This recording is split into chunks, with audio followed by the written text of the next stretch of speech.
It took 35 bridges and 33 miles of track for the Denver and Rio Grande Railway to finally complete its reach to Silver Cliff and the precious metals in the Wet Mountain Valley. Silver Cliff of 1881 was a bustling town whose residents at the time felt certain they were a shoo-in as the new capital of Colorado. Grape Creek was the chosen route, but it was no easy passage, and within a month of the dedication, Mother Nature would take it back.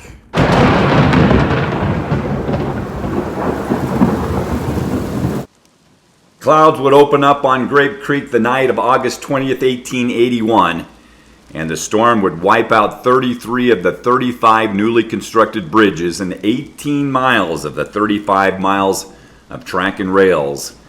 But the boom in Silver Cliff, Rosita, and surrounds was still on, and the Grape Creek line would be reopened just 2 months later.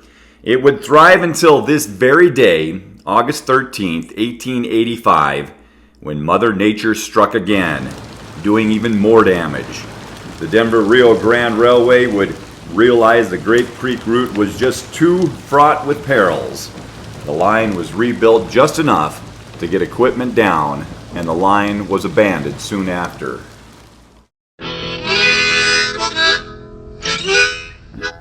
The need for a railroad never diminished.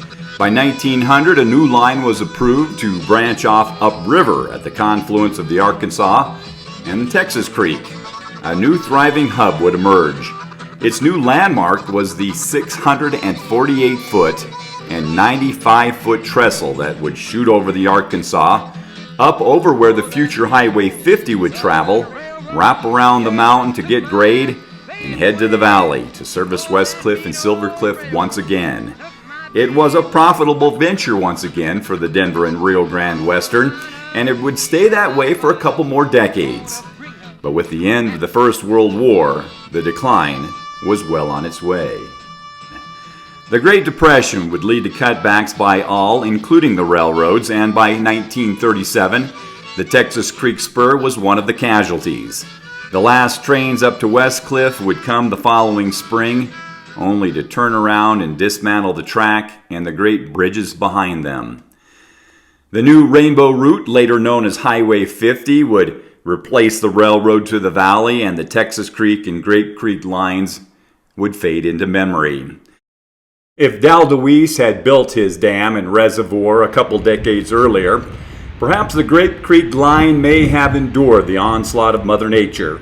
If so, Texas Creek would have probably just been another stop along the main line. Even so, the decline of the once mighty railroads most likely would have claimed her eventually. The junction at Texas Creek would limp on, and next week we'll visit with a prominent local family that would call it home and take a peek at its 15 minutes of Hollywood fame. Thanks to the Royal Gorge Regional Museum and History Center, the Tezak family, and the All Aboard West Cliff for helping to keep these memories alive. I'm Chris Jenkins.